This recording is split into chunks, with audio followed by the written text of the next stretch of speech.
Subscribe करिए हमारे educational channel को और नए वीडियो के नोटिफिकेशन पाने के लिए बेल आइकॉन को दबाइए। आज के वीडियो में हम मुगल कालीन जनजीवन, मुगल काल में किस तरीके का जनजीवन था उसके बारे में आज के वीडियो में हम जानेंगे, इससे जुड़े हुए इम्पोर्टेंट पॉइंट्स। इसके पहले के वीडियो में हमने मुगल साम्राज्य और मुगल साम्राज्य के अंतर्गत जो सम्राट हुए, जो बादशाह हुए, बाबर, हुमायूं, अकबर, जहांगीर, शाहजहां, औरंगजेब, इन सभी के बारे में पूर्व में वीडियो बनाया है। अगर आपने वह वीडियो नहीं देखा है तो आई बटन में जाकर या डिस्क्रिप्शन में जाकर देख सकते हैं। साथ ही साथ डिस्क्रिप्शन में हमारे एजुकेशनल वेबसाइट से जुड़कर अपना सेल्फ असेसमेंट कर सकते हैं। तो शुरू करते हैं आज का वीडियो, मुगल कालीन जनजीवन। तो जो मुगल काल में क्या था, भारत पूरी दुनिया में एक संपन्न देश के रूप में प्रसिद्ध था। इसी संपन्नता से आकर्षित होकर विश्व के अनेक देशों के लोग यहाँ आए, क्योंकि भारत उस समय भी क्या था, जैसा तो हम पहले जान ही रहे हैं कि भारत को सोने की चिड़िया कहा जाता था। मुगल काल में भी भारत क्या था, बहुत ही ज्यादा संपन्न था। इसको देखकर विश्व के अनेक देशों के लोग यहाँ आए और यूरोपीय व्यापारी भी व्यापार के माध्यम से धन कमाने के लिए यहाँ आए, जिन्होंने बाद में भारत में क्या किया, अपना शासन जमा लिया। अब जानते हैं मुगल कालीन जनजीवन में सामाजिक स्थिति उस समय की कैसी थी उसके बारे में। तो मुगल कालीन भारत जो था, समाज में उस समय बादशाह जो होता था एवं उनका जो परिवार होता था, राजपूत राजा सबसे धनवान और ताकतवर लोग थे। मुख्य रूप से बात करें तो बादशाह, उसका परिवार, राजपूत राजा सबसे धनवान होते थे और ताकतवर होते थे। और मुगल दरबार में शासन का सर्वोच्च जो होता था वह कौन होता था, बादशाह होता था, जो कि अत्यंत वैभवपूर्ण जीवन व्यतीत करता था। अब जानते हैं उस कालखंड में, मुगल कालखंड में अमीर कौन थे और किसे कहा जाता था। तो राजा के दरबार में जो ऊंचे पदों पर आसीन लोगों को क्या कहा जाता था, अमीर कहा जाता था।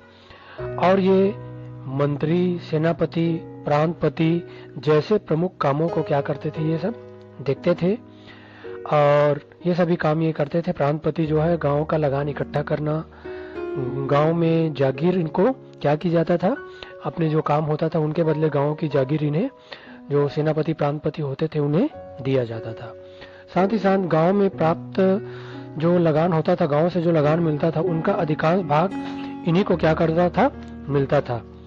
वे भव्य महलों में रहते थे, बड़े बड़े महलों में रहते थे और शानो शौकत से जीवन बिताते थे। ये अमीर तुर्क, ईरानी, हिंदुस्तानी, मुसलमान व राजपूत राजा होते थे। अब जानते हैं मध्यम वर्ग, मध्यम वर्ग की क्या स्थिति है और कौन कहलाते थे। तो मध्यम वर्ग शहरों में एक बड़ा वर्ग क्या होता था, मध्यम वर्ग का था, जिसमें छोटे अधिकारी, सैनिक, व्यापारी आदि होते थे। और गांव में जमींदार क्या होते थे, बहुत ताकतवर होते थे। वे लगान इकट्ठा करने में शासन की मदद करते थे और जरूरत पड़ने पर किसानों की बात शासन तक पहुंचाते थे। ये सभी मध्यम वर्ग के अंतर्गत आते थे। वर्तमान में भी हम जान रहे हैं कि उच्च वर्ग, मध्यम वर्ग, निम्न वर्ग, ये आज भी हमें देखने को मिलते हैं। तो मुगल कालीन समय में भी ये वर्ग विद्यमान था। अब जानते हैं निम्न वर्ग। तो इस वर्ग में किसान, कारीगर, दलित वर्ग, सेवक आदि आते थे। इस वर्ग की संख्या क्या थी, बहुत अधिक थी और ये लोग प्रायः गरीबी में जीवन बिताते थे। और समाज में सबसे ज्यादा शोषण अगर किसी वर्ग का होता था तो ये निम्न वर्ग का ही शोषण अन्य वर्ग वाले करते थे, जैसा वर्तमान में भी होता आ रहा है, वर्तमान में हो रहा है। तो अब जानते हैं आगे इंपॉर्टेंट पॉइंट, मुगल कालीन जो विभिन्न त्योहार, मेले तथा उत्सव मनाया जाता था उनके बारे में जानते हैं। तो मुगल काल में मुख्य रूप से जो त्योहार, मेले तथा उत्सव भी मुगल मनाते थे, हिंदू तथा मुसलमान त्योहारों को वे मिलकर मनाते थे। और उस समय के प्रमुख त्योहार थे दशहरा, दिवाली, होली, ईद, नवरोज, मुहर्रम। यह मुख्य रूप से ये त्योहार मनाते थे। दिल्ली, आगरा, लखनऊ, ये जो शहर थे, ये बड़े शहरों में तरह तरह के मेले लगते थे। जैसे हमने वर्तमान में देखा है कि बहुत सारे स्थानों पर मेले लगते हैं, तो मुगल काल में दिल्ली, आगरा, लखनऊ में आदि बड़े शहरों में तरह तरह के मेले लगते थे। अब जानते हैं धार्मिक स्थिति। तो मुगल सम्राट जो था उस समय क्या था, इस्लाम धर्म का अनुयायी था, किंतु इस्लाम धर्म का अनुयायी होने के बाद भी वह सभी धर्मों का क्या करता था, आदर करता था। और इन्होंने दरबार में विभिन्न साधु, पारसी और जैन मुनि, ईसाई, पादरी तथा मुस्लिम मौलवियों को अपने दरबार में क्या किया, आमंत्रित किया और अलग अलग धर्मों के धर्म ग्रंथों का पारसी भाषा में अनुवाद करवाया, ताकि सभी धर्मों की अच्छी बातों को क्या कर सके, समझ सके। यही प्रवृत्ति समाज में भी फैली, क्योंकि जैसा राजा जिस राह पे चलेगा उसकी प्रजा भी उसी राह पे चलती है। तो जैसा वहां के बादशाह सम्राट ने किया कि अलग अलग धर्मों का अच्छी बातों को अपनाया, तो प्रजा भी उन्हीं बातों को उन्हीं रास्तों पर अपनाने लगी, चलने लगी। इसी काल में, मुगल काल में क्या हुआ, तुलसीदास, कबीरदास, सूरदास, मीराबाई, रहीम, गुरु नानक जैसे भक्त कवि हुए, जिन्होंने सभी धर्मों का आदर करना सिखाया। मुगल काल में छत्तीसगढ़ में एक पंथ का आगमन हुआ जिसका नाम है कबीर पंथ, और दामाखेड़ा जो जगह है वह क्या है, कबीर पंथियों का प्रमुख तीर्थ स्थल है छत्तीसगढ़ में। अब जानते हैं आर्थिक स्थिति। तो भारतीय समाज पहले की तरह मुगल काल में भी क्या थी, कृषि प्रधान थी। मुगल काल से पहले तक भारत में आलू, टमाटर, मटर आदि सब्जियां नहीं होती थी। यह सब जो सब्जियां होती है वर्तमान में भी होती है, हम जान रहे हैं। यह सब कहाँ की है, तो दक्षिण अमेरिका की ये सब सब्जियां हैं, जिन्हें भारत में लाने का श्रेय किन्हें जाता है, यूरोपीय जो व्यापारी यहाँ आए व्यापार करने, उन्होंने ये सब सब्जियों को भारत में लाया, तो इनका श्रेय यूरोपीय व्यापारियों को जाता है। और ये सभी फसलें भारत में मुगल काल में ही प्रचलित होने लगी थी। किसानों की उपज का एक बड़ा हिस्सा लगान के रूप में चला जाता था, लेकिन धीरे धीरे यह मात्रा क्या होने लगी, लगान की मात्रा बढ़ती गई। व्यापार, इस समय लोग खेती के अतिरिक्त अन्य व्यवसाय भी करते थे। 17वीं शताब्दी में कपड़ा उद्योग क्या हुआ, विकसित हुआ। ढाका की मलमल, बनारस की जरी का काम,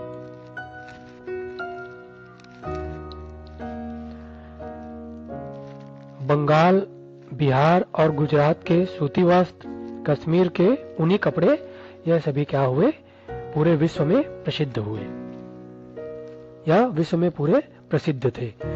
विदेशों के व्यापारी भारत से अधिकतर क्या व्यापार में ले जाते थे, पूछा जाता है ये सूती कपड़े, नील, अफीम तथा काली मिर्च क्या करते थे, ले जाते थे, तथा इन वस्तुओं के बदले वे क्या, सोना, चांदी, कच्चा रेशम, मखमल आदि वस्तुएं भारत में लाते थे।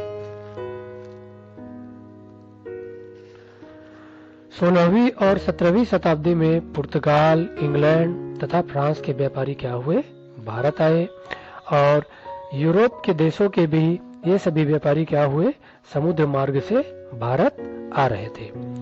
सन 1498 ईस्वी में आप सभी जान रहे हैं कि पुर्तगाल का एक व्यापारी जिसका नाम क्या था, वास्को डी गामा, तो वास्को डी गामा ने यूरोप से भारत के तक के क्या किया, समुद्री रास्ते की खोज की थी। यह कालीकट नामक बंदरगाह पर उतरा था। अब जानते हैं मुगल कालीन कला और साहित्य के बारे में। तो भारतीय कला के इतिहास में मुगल काल विशेष रूप से क्या रहा, प्रसिद्ध है। इस काल में वास्तुकला, चित्रकला, संगीत, साहित्य के क्षेत्र में महत्वपूर्ण विकास हुआ। मुगल काल में भारतीय वास्तुकला या कहना चाहिए भवन निर्माण कला में क्या था, यह काल अद्वितीय रहा। और मुगल कालीन वास्तुकला में पारंपरिक भारतीय कला तथा ईरानी व मध्य एशियाई कला का सुंदर मिश्रण हमें दिखाई देता है। दिल्ली स्थित मुगल बादशाह हुमायूं का मकबरा फारसी व भारतीय स्थापत्य कला का मिश्रण है। अकबर ने फतेहपुर सिकरी का प्रसिद्ध नगर बसाया। फतेहपुर सिकरी में बुलंद दरवाजा ये सभी वास्तुकला के अद्वितीय नमूने हैं। शेख सलीम चिश्ती का मकबरा भी मुगल कालीन समय में ही निर्मित हुआ। शाहजहां के काल में वास्तु रचना के लिए सफेद संगमरमर का उपयोग किया गया। उसने अपनी पत्नी मुमताज महल की स्मृति में आगरा में विश्व प्रसिद्ध ताजमहल का निर्माण करवाया।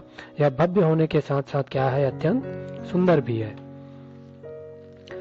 अगर आप सभी ने शाहजहां और अकबर, जहांगीर से संबंधित वीडियो नहीं देखा है तो आप सभी डिस्क्रिप्शन में जाकर उसे देख सकते हैं। शाहजहां का जो काल था वह क्या था, सुंदर इमारतों के लिए प्रसिद्ध हुआ। इसमें मयूर सिंहासन तथा कोहिनूर हीरे शाहजहां के काल के लिए मुख्य रूप से याद किए जाते हैं। शाहजहां के द्वारा बनवाई गई प्रमुख इमारतें जो हैं वे हैं आगरा का ताजमहल, दिल्ली का लाल किला, दीवाने आम, दीवाने खास, दिल्ली जामा मस्जिद, आगरा मोती मस्जिद। यह शाहजहां के द्वारा बनवाई गई प्रमुख इमारतें हैं। मुगलों ने जल स्रोतों से युक्त कई सुनियोजित बगीचे भी लगवाए और शाहजहां को बाग लगवाने का बहुत ही ज्यादा शौक था। इसमें कश्मीर का निशांत बाग, पंजाब का तंजौर बाग तथा लाहौर का शालीमार बाग प्रसिद्ध है। लाल किले में मुख्य रूप से दीवाने खास और दीवाने आम विशेष रूप से प्रसिद्ध है। ये दोनों दीवाने आम और दीवाने खास लाल किले में ही विद्यमान है, वहां स्थित है। तो आज के वीडियो में हमने मुख्य रूप से मुगल कालीन जनजीवन, आर्थिक स्थिति, धार्मिक किस तरीके से धर्म उस समय विद्यमान था और स्थापत्य कला किस तरीके से वहां उस मुगल काल में चल रहा था, इसके बारे में जाना। तो ऐसे ही और एजुकेशनल वीडियो के लिए आप सभी हमारे साथ जुड़े रहिए। आप सभी का बहुत बहुत धन्यवाद। Thank you.